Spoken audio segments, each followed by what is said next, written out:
More beer from Yorkshire. Fuck off. Now then, we're back.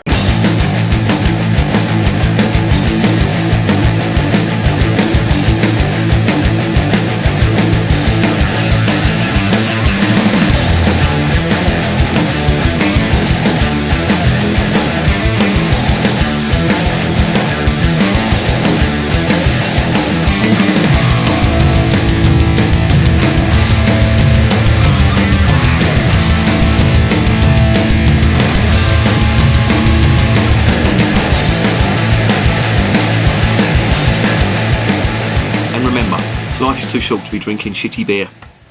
Welcome to another edition of the Yorkshire Times. And I'm your host, Jeff Boycott. Not really. That is the disclaimer. Someone asked me the other day, he said, why are you always taking the piss out of Yorkshire? Because I'm bored, because it's there to be taking the piss out of. Anyway, more on that later. And it will be later. I got a bottle of this stuff. This is the Sam Smith's India Ale. Now, I don't know about you, but Sam Smith's, for me, are one of the best breweries in the United Kingdom. I think, anyway. Don't get me wrong, there's some fantastic brewers in the United Kingdom, but I think across the board, their core range is absolutely phenomenal. Their pubs as well, just the broad contrast of beers that you get in there that are all top notch. You know, I'll sometimes walk into Sam Smith's pubs and it's just like putting on an old pair of slippers, because you know exactly what you're going to get. You're spoiled for choice. You know, the Sam Smith's Nutty Brown Ale, the organic lager, the organic wheat beer, the Imperial Stout, all on draft, and you just think, you know, you are not going to be stuck for something to buy in there. It annoys me when someone who comes in there and they're not familiar with the Sam Smith stuff, they say, well, they haven't got a Foster's or they haven't got a Carlsberg or Guinness or whatever, and it normally ends up with me putting them onto some other beer, and they don't pass comment on it. They don't say, oh, it's amazing, but they don't complain about it. When I ask them what they think of the beer, they went, yeah, it's all right. But I'll tell you something, if it tasted crap, they will be the first ones to be on your back. So Sam Smith's, you know, they get it right, even for your average beer connoisseur, in my opinion anyway. But that's just my opinion. Of course, when they've been doing it long enough, they've been going since 1758. So, you know, if they haven't been getting it right since then, you'd think to yourself, well, you should be giving it up, really, shouldn't you? If you can't brew decent beer, you've been going since 1758. But yeah, this is the last one in the range, the core range, that I've not tried. Now, I've heard some really good things about this, but don't ask me how, but it's just eluded me completely, and I've not tried it. But I want to try it because I know they call this an India Ale, but it's not. It is an IPA, whether you like it or not. And contrary to popular belief, and just let's dispel this myth now, and I was guilty of it as well. I thought it was the truth till I did some proper research on it. IPAs were not overly hopped and high alcohol infused to survive the journey to India. The fact that hops were a preservative and alcohol was a preservative is just a bonus for that. But the fact that the stuff went over to India, it matured in the barrels and it gave it a unique flavour, that is why it became so popular.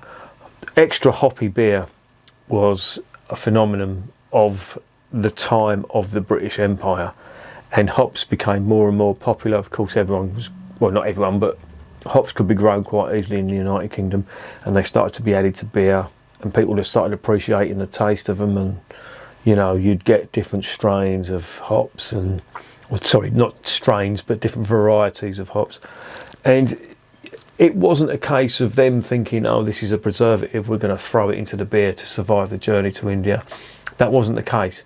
It was just that people liked the taste of hops in beer, and the fact that it preserved the beer and the alcohol was also a preservative was an added bonus, because the beer didn't go off on the, I think it was 6 week journey or something like that, and they put them in oak barrels, and they're mature in oak barrels and all that. So now you know, but the story about the beer going to India, that is true, and it was sent over there for colonial settlers, mostly troops that were based over there, British troops who were based in, you know, India, and because India had quite a large garrison of British troops, and they drank this stuff, and when they came back they said, well, this stuff's good, we want it over here. And eventually, you know, the recipes were brewed over in the United Kingdom, hence the term India Pale Ale. Now the Americans have obviously taken that to another level with their own brand of yeast and hops that flavour the really fruity pale ales, but this is where it all started. This lot, Shepherd Neame, and in fact I just want to quickly show you this before I bore the tits off you and you start falling asleep. If you look at this label, alright, you've got quite an interesting label there. I don't know if you can see that or not, but that is the letterhead from the Sam Smith's brewery when they were contracted to Queen Victoria's forces. They actually won the contract to supply beer. Now, if that ain't an incentive to join the British Army, I don't know what is. And for all you paddies out there saying, oh, I'd never join the British Army, at that time, the British Army was, I think it was almost half were Irish, or there was a hell of a lot of Irish soldiers. And of course, I had three great uncles fought in the British Army. But anyway, I'm going way off topic here. Let's get this beer investigated.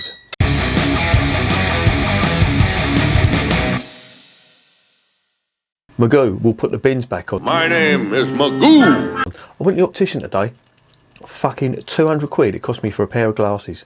They said my eyes are so fucked, even Mr. Magoo's glasses wouldn't work on me. Why, those bureaucratic bums. What do they know? Probably a lot more than me. I've got a pair of glasses, honestly, it looks like something Elton John would turn down as being too fucking radical. Now, if you can imagine that, stay tuned for when I put them on. That will be a fucking sight to see. Right, this is 5%. It is 550ml. That is a pint. When you see 500ml bottles, that's not quite a pint. They're taking into account the head as well. This is a British pint. And yeah, it's quite a nice label. It's called India Ale. Usual caper on the back, you know, brewed in Tadcaster, matured in York stone squares. It's got the approval of Fred Truman and Jeff Boycott. Best I've seen. President and Vice President of the People's Republic of Yorkshire. I think Fred Truman's Defence Minister now, I think. But we'll follow that in another programme. I'm not sure what's the latest position of Fred Truman, but Jeff Boycott is Life President. Sir Jeff Boycott even. He was knighted in Yorkshire for his services for being northern. You want to talk to me about my knighthood? It's very nice of you to have me, but I couldn't give a toss. Anyway, more on that later. Let's get this beer open and let's investigate it.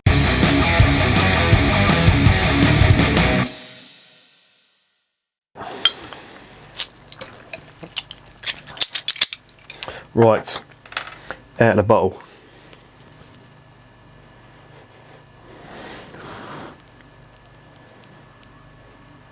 Not a great deal. Now this could mean one or two things. Either I've got COVID-19, I've lost my sense of smell, or there is no aroma. But I'm not too perturbed by that because I tried some of the Harvey's stuff yesterday and it really had no aroma out the bottle. And I took a mouthful and the aromas just come flooding out, and of course the flavour was there as well. I am getting some spice from this, I will say that. Oh, it's starting to come through now. Yeah, spicy, hops, touch of fruit. Interesting. Let's get it in a glass, see if I can get any more out of it. This ain't bottle conditioned as far as I know, so I may just put half in there.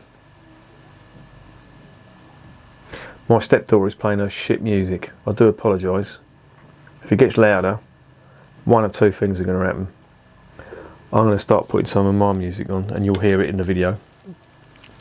And that will not be a pleasant thing. There's half of it in the glass. The fucking glass is a disgrace. Look at all them bubbles sticking to the side. But it's a very nice amber. dark amber colour, 1 finger head. Let me get a bit more of a head on that. There you go, lovers. Yeah, quite nice. Very small, light carbonation on that, on the nose. Let me see if I can get some more. Yeah. Oh yeah, getting some fruit now. Earthy fruit and a touch of malt, but there's a lot of spice on that, and I can't work out whether it's coming from the hops or the yeast. But it does smell nice. It's got that nice clean beer smell to it, if you know what I mean. Let's get it down the hatch.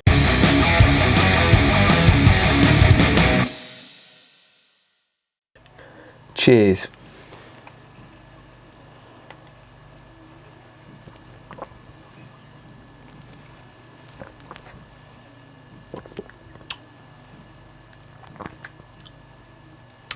Oh my good God, that's lovely.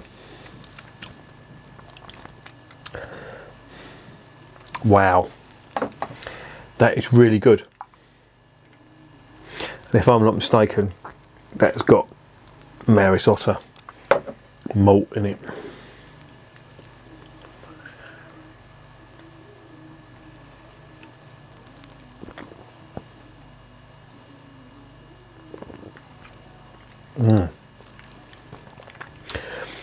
Nice toffee malt and fruit on the top of that, like apples, pears, green summer fruit on that, and a nice finish on it too. You're getting a lovely caramel, thick caramel, and a touch of toffee malt on it as well, and it's going down absolutely lovely. The mouthfeel is superb.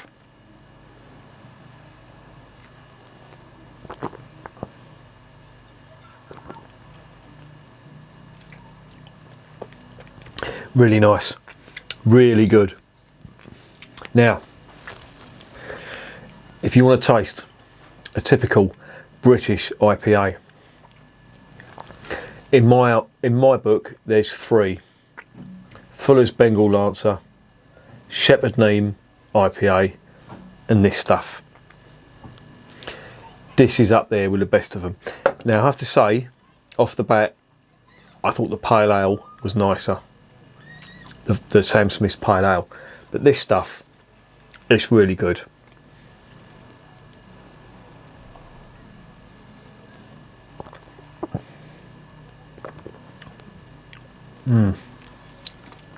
Yeah, this is the difference between us and the Yanks. Our IPAs, yeah, they've got hops, of course they have, but the hops are lightly fruity. There's a touch of spice to them as well, which I'm getting in this. But for us, it's all about the malts too. And there is a lovely toffee finish on that, but it's mostly caramel malt. And it's really in keeping with the old British IPA style. I wouldn't have expected anything less from Sam Smith's, because you know they've been doing this for years, as have Shepherd Neame, as have Fuller's, and yeah, and I like this. You know, I'm not being biased. I do like my American IPAs, but I think what they've done is they've bastardised the style. Well, I wouldn't say they bastardised it. They've made it their own. You could argue that what they're trying to brew, especially with the West Coast style, is the IPAs as they would have left the brewery. They would have been quite, you know, I would have said for the day they would have been quite highly hopped.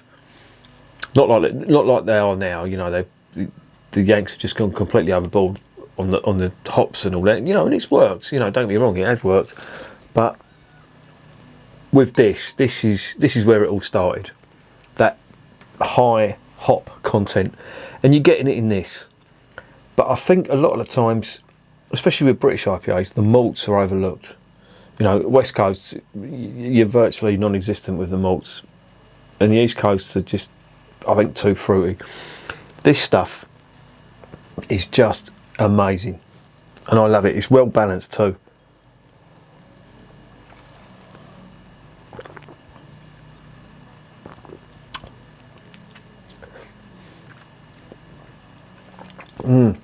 Got that lovely toffee finish on the end of it. Really nice, but there's caramel malt in there as well. As you're drinking, it's caramel. As it goes down, it's just, that is toffee, and I love it. But you know, you won't go wrong with Sam Smith's, in my opinion. They just get things right. And I know I take the piss out of Yorkshire beer and whatnot, but this is good stuff. Really is. Proper. This is a proper British IPA, and you know that's dying out now. The Americans, when they first started craft brewing, they wanted to imitate the British IPA style, and as I said, they've made it their own now. But I really hope this style doesn't get forgotten, because I think people will be missing out. I really hope it comes full circle. Whereas hops are the fashion now in craft beer, and you know, rightly so. Some of the stuff that craft brewers are doing, I really like. I love New England's. The West Coast, yeah, they're okay. You know, they can potentially let you down, and some of them just go way too over the top with the hops. But I think this style should really be up there as well, because it's got, you know, you can't say that hasn't got flavour. That is really complex. It's got all your hop flavours, the earthy notes, spicy notes, fruity notes, a lot of fruit, like apple, pear,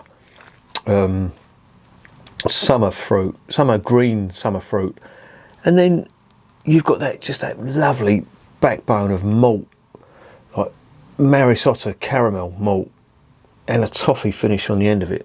It's absolutely gorgeous. I love it. That is amazing.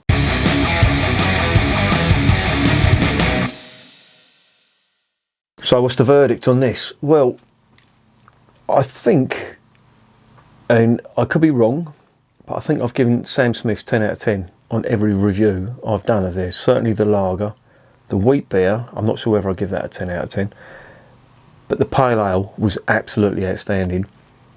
This is an outstanding beer. To be honest, I will say this, I think the Shepherd Neame just shades it over this stuff, but this is still good. I will give this a 9.5 out of 10. The reason I won't give it 10 is because I just think the Shepherd Neame stuff shades it a little bit, but there's nothing in it really.